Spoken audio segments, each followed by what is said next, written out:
Right on, everybody. Back to Dark Souls. Time to get into it. All right, we've gotten through character creation, and I went and got my first ring from that troll dude that's over there near the witch's hut.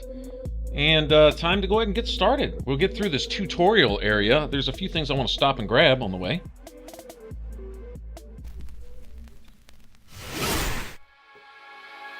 All right, leaving this first bonfire, which is just on the outside the back door of the witch's hut.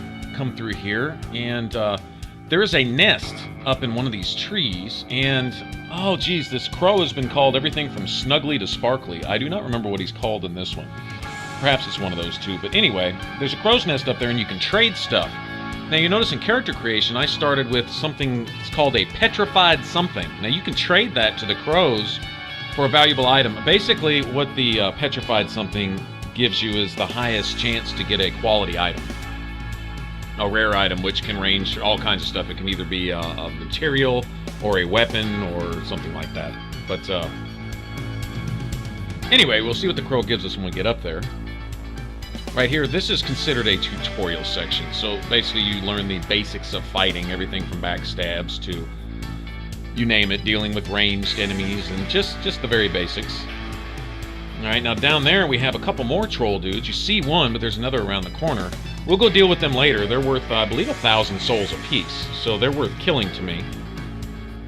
And also, if you're interested, once you've killed those two trolls, you can go back to the witches and they give you something called, I believe it's called the witch's ladle, or cooking ladle, or something like that. And if you have a mundane build, this ladle, this soup spoon, essentially, actually gains quite a bit of damage.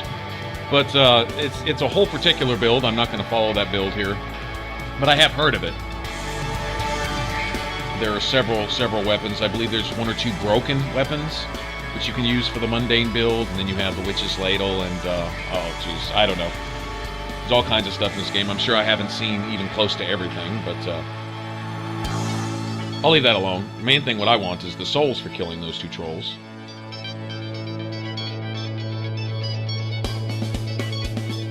Like I said, being a tutorial, they kind of set up different scenarios. You have one melee and a range, then you have a ranged at a distance that you have to get to them, and just little, really basic examples of all the different combat situations you might face.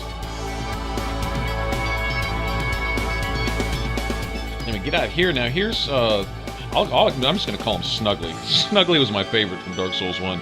Anyway, we have the crow's nest here, and so you go to your menu and you pick whatever you're going to trade him. You have these smooth, silky stones, and in my case, I have this petrified something that I started with. I believe there's another petrified something to be found in the keep, up close to the end, where you have that big poisonous. I don't even know what you'd call her. I forget what the boss's name was, but the earthen keep, at the top of the earthen keep, I believe there's a petrified something behind a hidden door. But anyway, you get to start the game with one here, and I also have this small, smooth and silky stone, which you can trade also.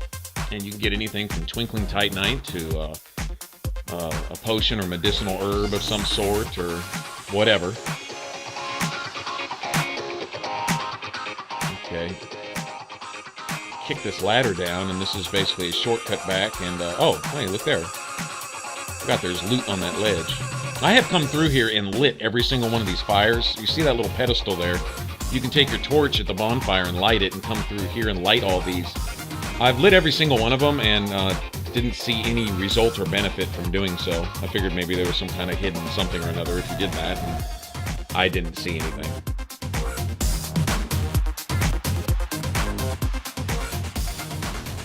Okay, now we have another ranged guy here on the other side of this chasm. This is something new to Dark Souls 2, is the ability to kick down these trees to make bridges.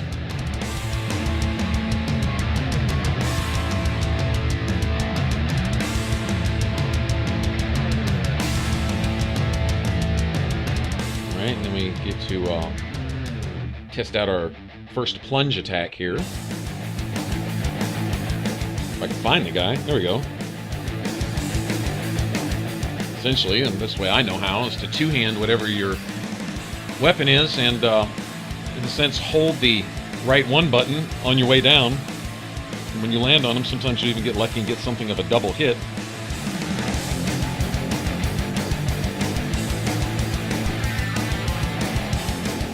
myself from just getting re-familiar with the controls.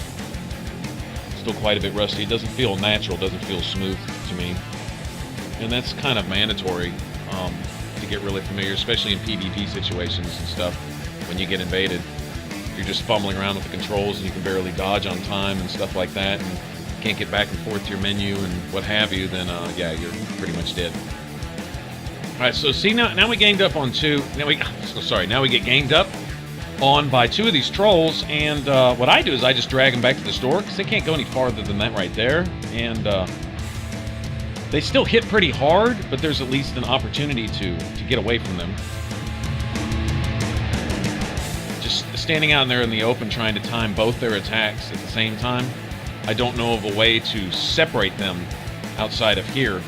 One thing to watch out for in doing it this way is that the guy behind him can essentially hit through the first one, so like that right there, and kill you while you're attacking the one closest to the door. Not having any arrows or magic or anything to start the game here, this is what I resort to. Call it cheap if you will, but these trolls are a lot bigger than I am, so it's all fair to me.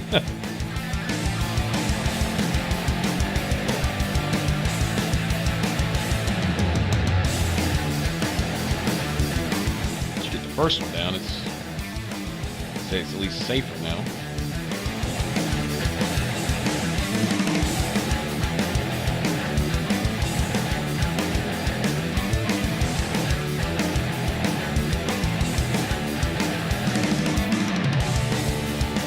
Now, you can come back anytime later in the game and do this also, once you have access to, say, magic or arrows or what have you. But, I like doing it here. I like these early souls. It's quite a few if you think about it for a very, very early game. If you notice I'm healing now, I just don't want to take the chance of getting one or two shotted, getting stun locked by this guy and getting killed, you know, this far into it. Almost got this guy, and yeah, see that right there is an instant kill. He grabs you and then he starts gnawing on your face. It's actually pretty funny. Well, it's not funny when you're dying, but it's kind of funny to watch.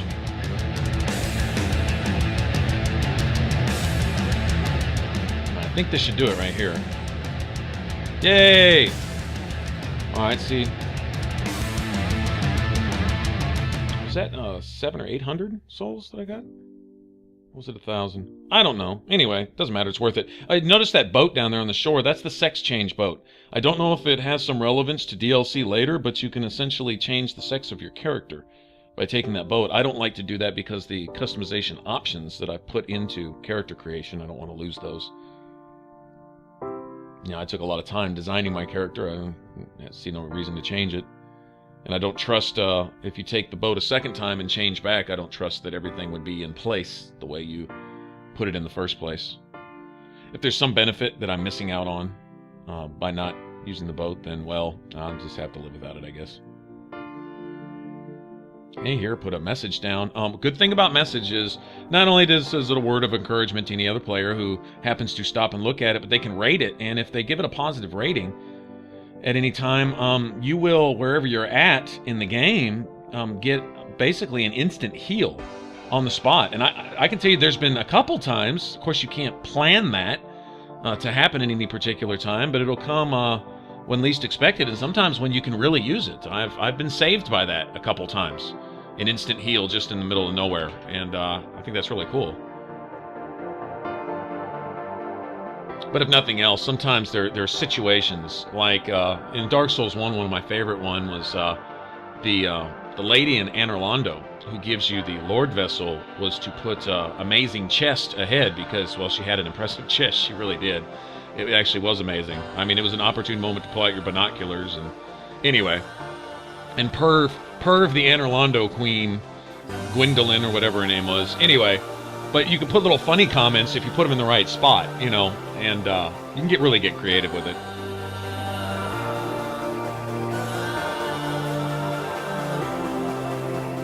Now this guy, following out the NPC storylines, which essentially means summoning them to every fight they're available to be summoned in, and keeping them alive till you get to the last place you're going to see them, and going through your dialogue options, and there's rewards to be given for these things. I'm not going to worry about a lot of that in these playthroughs. Keeping them alive can be a trial sometimes. The NPCs tend to like to get themselves killed. Some of these fights, trying to keep, what's her name?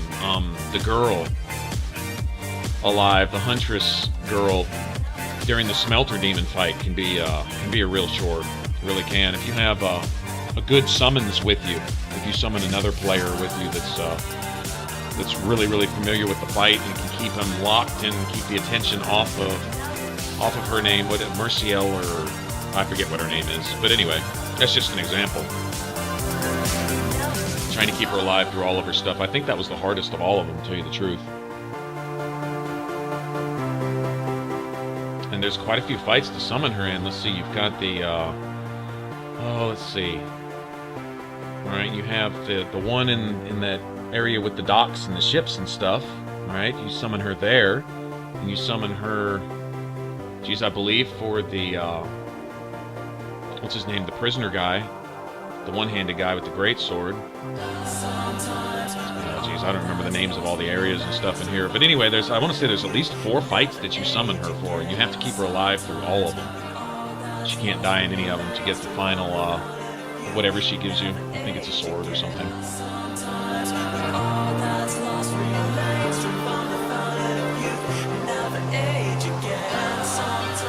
You guys hearing me stumble around, trying to remember my facts, you guys probably are a lot more familiar with it than I am.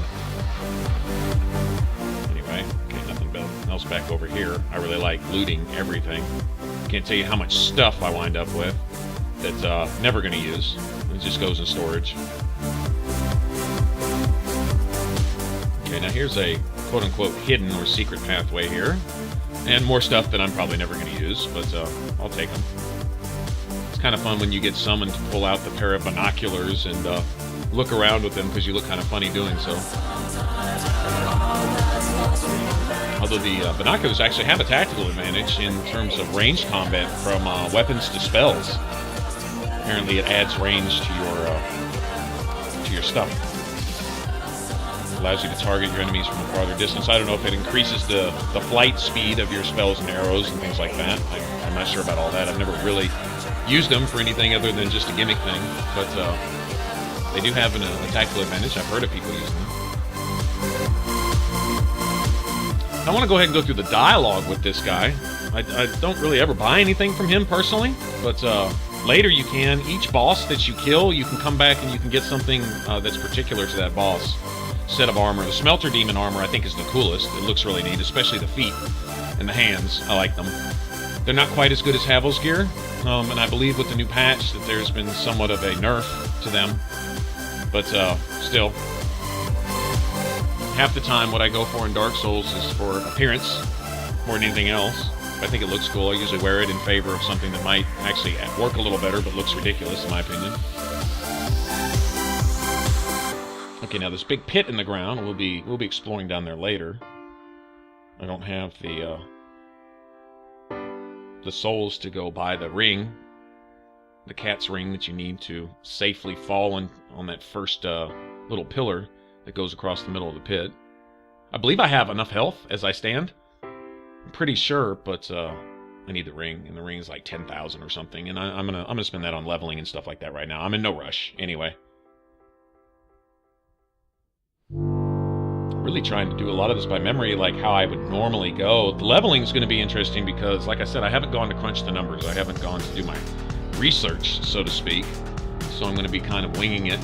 I have an idea of what I need to do. I know to dual wield to power stance, which is essentially where you swing both weapons together, and the stamina damage, the poise damage that you do is pretty remarkable.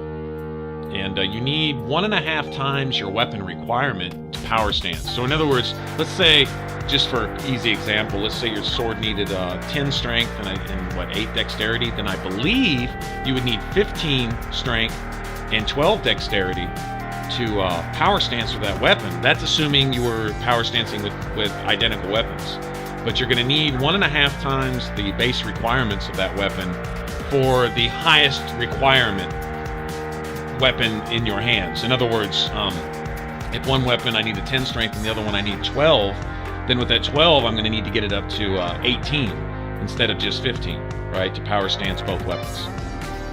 So I need to take the highest requirements and multiply that by 1.5 times. I believe if I'm going for the Heidi Knight Sword. I really like that sword. It carried me through the entire game. My other characters, and this is just my favorite build. I'm not going to say it's the best. I'm not even going to come close to claiming that. You have the guys who, you know, they've worked out all the what spell buffs what and does this and does that and how many points you need for this to get defense against that. And okay, all right, I'm not so anal about it. I just have one that I find is effective, not only in at least lower level PvP fights, but also boss battles and stuff. And I found this build to be pretty effective. It's fun. It's fun for me, and I think that's really what's most important. I'm not the PvP competitive guy, especially not in Dark Souls 2, seeing as most of the PvP competitors are up in the anything from 180 to 300 level range, you know, to get all the gear and buff everything just the way they want it to. And, you know, dual wield, you know, ultra great swords and all this other stuff that they're doing. And it's all really fun. It's neat to watch and stuff, but I'm not so much into that. I'm still more of a min-level guy. Always kind of have been. Never wanted to get into the hundreds. On Dark Souls, I finished the game, New Game Plus, and even New Game Plus Plus at level 20-something, and have a build that was just, you know, ridiculous. So, in my opinion, you know, I mean, it worked for me. And if I got invaded, I would get invaded by someone my level, right? Unless I was doing a lot of invading, then some of the Dark Moon guys would come in and just destroy me. But as far as getting invaded and things like that, at level 20, I had a build that could pretty much stand against anyone else, in my opinion. May get into some Dark Souls 1. I really kind of have an itch for that. And that same kind of itch I had for Mass Effect 3 until I finally couldn't resist it anymore and had to scratch and go play. So I may do the same thing with Dark Souls 1. Get back into that because I just miss it. You know, I played it to death, but I miss it. I hope it's not just completely full of hackers. I know they did a release recently, Dark Souls 1, for free, I believe, on Xbox Live, or I didn't see it on PlayStation Plus. Doesn't mean it's not there, I just didn't see it. But a release, a free-to-play type thing, and so I would think there would maybe actually be some players in there that maybe just playing it for the first time or just getting started. It's really nice to have some help early on in that game. It really is. Dark Souls 1 can be pretty brutal. I think the difficulty shock, kind of like sticker shock when you go to buy a new car, the difficulty shock when you get in is like, oh wow. It makes a lot of people, you know, rage quit right there, and it's understandable. But if you can get past that and get into it and realize, you know, the whole flow of the game, it's actually amazing, in my opinion. You know, I'm a Skyrim fan, but you know, Dark Souls and Demon Souls and stuff are my secret love. Alright, thanks for watching, everybody. I put links to more Dark Souls in the top box, and for complete listings of all my videos, click on the bottom box. And to subscribe and join the Ninja Flip, smash on that button up top. You can also follow on Facebook and Twitter to get notified when new videos are up. The links are below in the artwork and in the About section. Y'all take care.